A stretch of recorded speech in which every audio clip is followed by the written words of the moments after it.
आप देख रहे हैं आपका बाजार निफ्टी में करीब करीब फ्लैट टू पॉजिटिव टोन पे रादर 8088 के लेवल पे कामकाज हो रहा है, लेकिन कुछ सिलेक्टिव बाइंग अभी जिन शेयरों में आई उसमें कैडिला का नाम है, एक खरीदारी आई है, दिन के ऊपरी स्तरों पर ये पहुंच चुका है।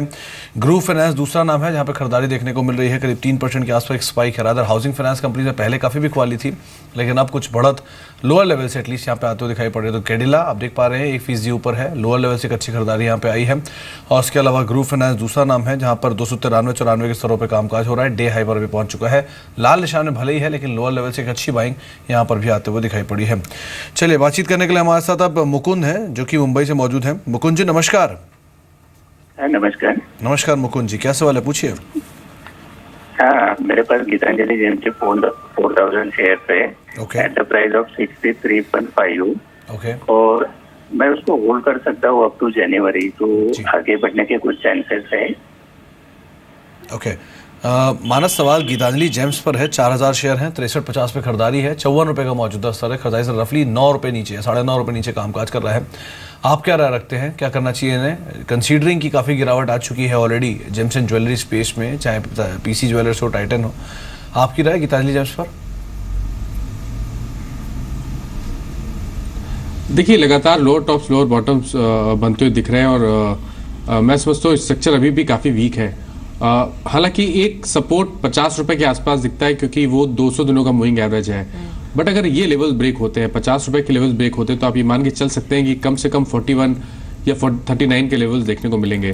तो मेरी राय में तो अगर कोई उछाल मिल जाए और स्टॉक 64 और 65 की रेंज में आ जाए तो वहां पर निकलने की सलाह रहेगी। स्ट्रक्चर वीक लगता है, मैं नहीं समझता ये लॉन्ग टर्म के लिए बढ़िया पिक है। ऑल राइट, चलिए आपको यहाँ पर राय भी मिल चुकी है। अगला सवाल एसएमएस के जरिए ले लेते हैं। एक सवाल आया है भोपाल से रमेश कुमार का, टाटा ग्लोबल को लेकर 1500 शेयर्स हैं इनके पास, 130 के भाव पर खरीदारी की हुई है। राजेश आपकी क्या राय होगी टाटा ग्लोबल को लेकर? देखिए साक्षी, फंडामेंटली स्टॉक हमें पसंद है, हमने रेकमेंड भी किया है अपने क्लाइंट्स को। सेकेंड लार्जेस्ट प्लेयर है टी सेगमेंट में इन द वर्ल्ड, और जहाँ तक ब्लेंड की बात है करीब 300 ब्लेंड हैं कंपनी के पास जो कि एक यूनिक ब्लेंड्स होते हैं। ब्रांडेड सेगमेंट में काफ़ी अच्छा उछाल देखा है सेल्स के अंदर। उसके अलावा जो स्टारबक्स साथ में उनका जो जेवी है, आई थिंक अर्बन एरियाज में काफ़ी अच्छा एक्सपांड कर रहा है। तो overall I think is looking good. Recent price correction की वजह से थोड़ा वैल्यूएशन भी अट्रैक्टिव हुआ है, तो मैं समझता हूँ अगर स्टॉक है आपके पास तो स्टॉक को होल्ड करें। जी, तो आपको राय यही दी गई है कि अगर आपके पास ये शेयर हैं तो आप बने रह सकते हैं टाटा ग्लोबल के अंदर। करीब 1.5% का उछाल इसमें आज के सत्र में देखने को मिल रहा है। इसके अलावा सेलेक्टिव बाइंग कुछ बैंक्स के अंदर भी लौटते हुए दिखाई पड़ रही है। इसमें यूनियन बैंक है और इंडियन बैंक है, इन दोनों के अंदर भी खरीदारी आते हुए दिखाई पड़ रही है। एक बैंक यूनियन बैंक में भी आई है और इंडियन बैंक के अंदर भी यहाँ पर देखने को मिल रही है। एक बैंक आप देख पा रहे हैं, यूनियन बैंक करीब दिन के ऊपरी स्तरों पर है, 157 रुपये के स्तरों पर है, 5.5% ऊपर कामकाज कर रहे हैं। चलिए अब कुछ नंबर्स की बातचीत कर लेते हैं। नंबर्स आए हैं अक्ष ऑप्टिक फाइबर के, और उससे बातचीत करने के लिए कंपनी मैनेजमेंट हमारे साथ मौजूद भी है। मिस्टर गुप्ता मौजूद हैं, डिप्टी एमडी कंपनी के। सर सबसे पहले तो जो कंपनी के नंबर्स में स्लाइटली डिप इस क्वार्टर में आता हुआ दिखाई पड़ा है, चाहे मुनाफे फ्रंट की बात करें, आय फ्रंट की बात करें या फिर ऑपरेटिंग फ्रंट परफॉर्मेंस की बात करें, क्या प्रोमिनेंट रीज़न है सर इसके?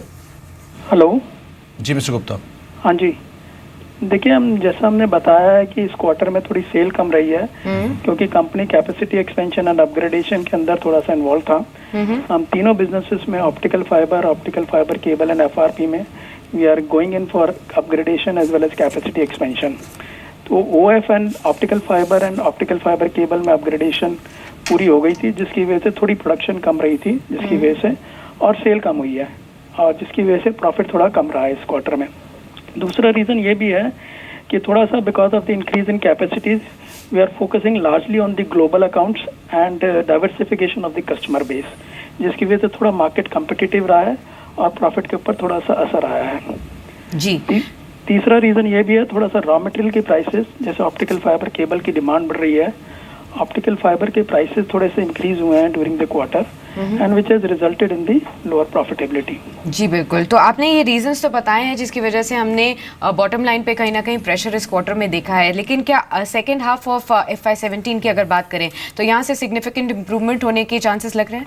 Yeah, because we are starting this quarter with a healthy order book position. Okay. So our top line should definitely improve and resulting into the improvement in the bottom line as well. Ji, mister Gupta, आपने कहा कि कुछ इस quarter की शुरुआत जो हो रही है वो अच्छे ऑर्डर्स के साथ हो रही है। कोई बड़ा ऑर्डर जो कंपनी जिसके लिए बिड कर रही हो या फिर L1 बिडर हो? देखिए, दोनों तरफ से हैं। गवर्नमेंट के भी कुछ ऑर्डर्स हैं, BBNL वगैरह का ऑर्डर्स हैं, जिसमें we were already L1 bidders in one of the high count fibre cable. So वो ऑर्डर ऑलरेडी एक्सपेक्टेड है इस क्वार्टर के अंदर, which is going to be completed.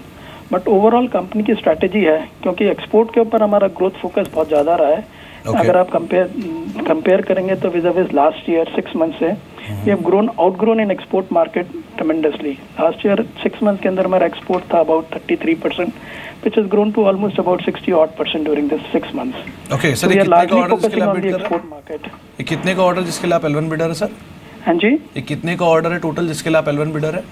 L1 bidder वो BSNL का ऑर्डर है, 96 फाइबर केबल का है, which is about 12 to 15 crore का ऑर्डर है। ओके, चलिए बहुत बहुत शुक्रिया सर आपका हमारे साथ मौजूद रहने के लिए, अपना समय हमें देने के लिए नंबर पे और साथ साथ विस्तार योजनाओं बातचीत करने के लिए। करीब नंबर से थोड़ा प्रेशर ज़रूर था केपेक्स की वजह से, लेकिन गोइंग फॉरवर्ड अच्छे नंबर आ सकते हैं और एक बड़े ऑर्डर के लिए 12 करोड़ के ऑर्डर के लिए कंपनी L1 बिडर भी है। तो ये एक और अपडेट अभी मैनेजमेंट से आउटकम में आया है। चलिए, इसके अलावा कुछ और शेयर जहां पे मूव है उसमें जेट एयरवेज है। एक खरीदारी इसमें अभी आते हुए दिखाई पड़ी है। दिन के ऊपरी स्तरों के आसपास ही जेट एयरवेज भी कामकाज कर रहा है। सडन स्पाइक है 365-66 के स्तरों पर ये शेयर कामकाज करते हुए आप देख पा रहे हैं। करीब 1% का उछाल यहाँ पर देखने को मिल रहा है। राइट, और एक और दर्शक भी हमारे साथ मौजूद हैं फोन लाइन पर। नोएडा से देवेश ने हमें कॉल किया अपना सवाल लेकर। देवेश नमस्कार, पूछिए। हाँ जी, गुड मॉर्निंग। Good morning. मेरे पास 100 शेयर्स हैं रत्नाकर बैंक के RBL के इन 363 में 350, और ये 10 डेज बिफोर मैंने लिया है और 3-4 महीने का टाइम है मेरे पास। 3 से 4 महीने का आपका टाइम है। चलिए ठीक है, आपको राय दिलवा देते हैं। 363 के भाव पर आपने 100 शेयर्स RBL बैंक के लिए हैं। राजेश, आपकी क्या राय होगी? फिलहाल कुछ नुकसान में है, लेकिन आज थोड़ा पॉजिटिव मूव इस शेयर पर देखने को मिल रहा है। 3 से 4 महीने का इनका नजरिया है। देखिए साक्षी, RBL बैंक होल्ड करना चाहिए। आई थिंक IPO के बाद में हमने एक स्पाइक देखा था स्टॉक के अंदर, तो थोड़ा सा स्ट्रेच लग रहा है वैल्यूएशन, बट बिजनेस वाइज अगर मैं बात करूं तो बाकी कंपनीज के कंपैरिजन में काफ़ी अट्रैक्टिव है। रिटेल में फोकस बढ़ा रहे हैं, वैल्यूएशन वाइज भी I think it looks quite good. तो मैं समझता हूं कि आने वाले समय में बिजनेस में काफ़ी इंप्रूवमेंट देखने को मिल सकता है। और जिस तरह से डिपॉजिट बढ़ रहा है तो कासा में इंप्रूवमेंट होगा, तो कॉस्ट ऑफ फंड भी नीचे आएगा उनका। तो overall I think it looking good, stock को होल्ड करना चाहिए। जी, तो आपको राय दी जा रही है RBL बैंक को लेकर करीब 1.5% के आसपास की बढ़त यहाँ पर देखने को मिल रही है। चलिए, लेकिन अब हम बात करेंगे उन शेयरों की जिन्होंने काफ़ी ज़्यादा गिरावट दिखाई है, और उन गिरावट के बाद अब आपकी रणनीति क्या हो। यानी कि पिछले एक हफ्ते के दौरान वो शेयर जो कि करीब 20% से ज़्यादा टूट चुके हैं, और उस 20% से ज़्यादा टूटने के बाद अब आप क्या करें? क्या उनमें खरीदारी करें या बिकवाली करें या बने रहें? पहला नाम डालमिया भारत का है। करीब 2% की गिरावट में आज देखने को मिल रही है, लेकिन पिछले 5 दिनों के दौरान 26% ये शेयर टूट चुका है। मानस, डालमिया भारत किस तरह की रणनीति रखनी होगी? 1500 रुपए के स्तरों पर शेयर आ चुका है, 2% की गिरावट देखने को मिल रही है, आज 26% टूट चुका है, क्या करें? देखिए, मैं तो समझता हूँ कि यहाँ पर अभी और गिरावट देखने को मिलेगी, क्योंकि एक बड़ी रैली हमने देखी थी, बट उसके बाद चार्ट्स पे स्ट्रक्चर खराब हो चुका है। लोअर टॉप्स लोअर बॉटम्स बन रहे हैं, 100 डे मूविंग एवरेज के नीचे फिसल गया है, और आप उम्मीद कर सकते हैं कि कम से कम 200 दिनों का मूविंग एवरेज स्टॉक टेस्ट करेगा, जो कि 1355 के आसपास है। तो मेरी राय में तो अगर कोई उछाल मिल जाए और 1600 1640 के लेवल्स देखने को मिले, तो वो एक अपॉर्चुनिटी रहेगी लॉन्ग पोजीशन से निकलने के लिए।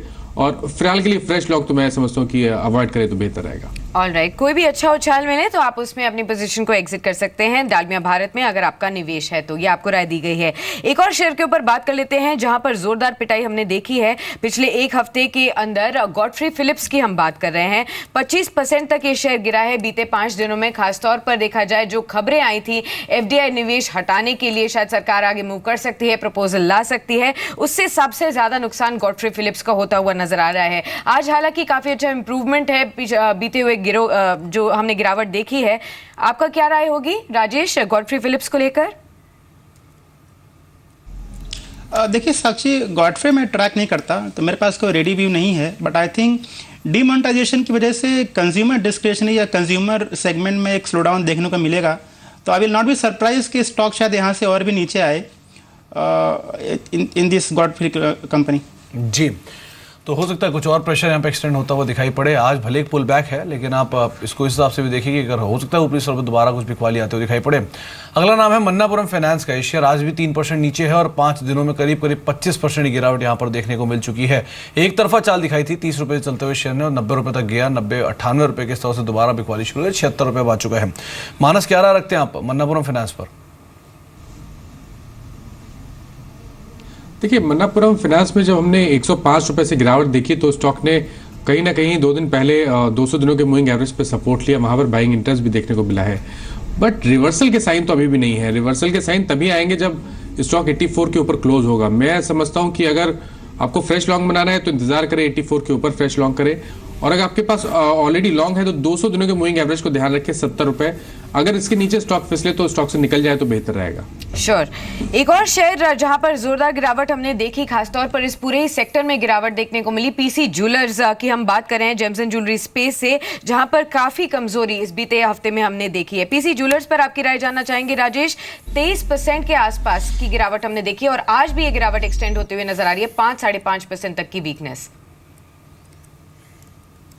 देखिए, जैसे मैंने पहले भी कहा कि जो नोटबंदी हुई है हाई डिनोमिनेशन करेंसीज की वजह से, क्योंकि ज़्यादातर जो ज्वेलरी कंपनीज हैं मैक्सिमम आई थिंक जो उनका सेल्स होता है वो बेसिकली कैश ट्रांजेक्शन में होता है, या यूँ कहे कि डिस्क्रिशनरी बाइंग होती है। तो वहाँ पर नोटबंदी की वजह से या कैश टर्न की वजह से डिमांड में काफ़ी स्लो डाउन देखने को मिल सकता है मीडियम टू लॉन्ग टर्म के लिए। तो मैं समझता हूँ कि I will not be surprise कि यहाँ से स्टॉक और नीचे आ भाई फ्रॉम करंट लेवल।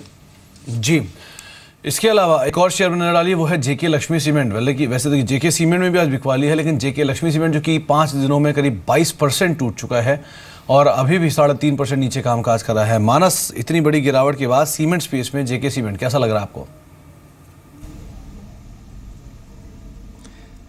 देखिए, सीमेंट में मैं तो समझता हूँ कि अभी और गिरावट देखने को मिलेगी। जहां तक बात जेके लक्ष्मी सीमेंट्स की है, स्टॉक 200 दिनों के मूविंग एवरेज के नीचे फिसल गया है। Lower top lower bottoms clearly देखने को मिल रहे हैं और आज जब मार्केट में थोड़ा सा बाउंस बैक है तो भी यहाँ पर एक बड़ी गिरावट देखने को मिल रही है। आप उम्मीद कर सकते हैं कि गिरावट बढ़ेगी, 320 रुपए तक के लेवल्स पॉसिबल है। तो बिल्कुल यहाँ पर अवॉइड करने की राय रहेगी। 380 एक इम्पॉर्टेंट रेजिस्टेंस है और उसके ऊपर अगर स्टॉक निकले तभी लॉन्ग करें। ऑल राइट, चलिए आगे बढ़ते हैं, एक और शेयर के ऊपर बात कर लेते हैं। अब हमारे पास एक और शेयर जो आया है जहां पर सबसे ज्यादा गिरावट देखने को मिली है वो है मिंडा इंडस्ट्रीज। करीब 22% तक की गिरावट हमने बीते 5 दिनों में देखी है। आज भी अगर आप देखेंगे तो 3.25% तक की वीकनेस इस शेयर पर देखने को मिल रही है। राजेश, जो लोग यहाँ पर निवेशित हैं बीते एक हफ्ता उनके लिए काफी ट्रायल भरा रहा है, तो आप इनको क्या कहेंगे? देखिए, मिंडा इंडस्ट्रीज की बात करूँ तो नंबर्स काफ़ी अच्छे आए हैं साक्षी पिछले कुछ क्वार्टर्स के अंदर। हालांकि जो प्राइस डिक्लाइनिंग हुआ है वहाँ पर अपॉर्चुनिटी है, थोड़ा सा वैल्यूएशन अट्रैक्टिव हुआ है। तो मैं समझता हूँ अगर स्टॉक है तो होल्ड करें, या थोड़ा सा नीचे आया तो यहाँ से और भी इंटर कर सकते हैं स्टॉक के अंदर। जी, तो आपको राय मिंडा इंडस्ट्रीज़ के लिए दी गई है। और इसके अलावा जो आखिरी शेयर है वो है हिडलबर्ग सीमेंट। सीमेंट स्पेस में उन्होंने जेके लक्ष्मी सीमेंट की बात की थोड़ी पहले। हिडलबर्ग सीमेंट भी करीब 21% टूटा है। 2.5% की गिरावट यहाँ पर भी देखने को मिल रही है आज के सत्र में। मानस, पूरे cross the board cement space में अंबुजा, एसीसी, जेके लक्ष्मी, जेके सीमेंट सब में बिकवाली है। हिडलबर्ग भी पार्टिसिपेट कर रहा है उसमें। आपको लगता है पूरा स्पेस से भी सेल ऑफ में रहेगा?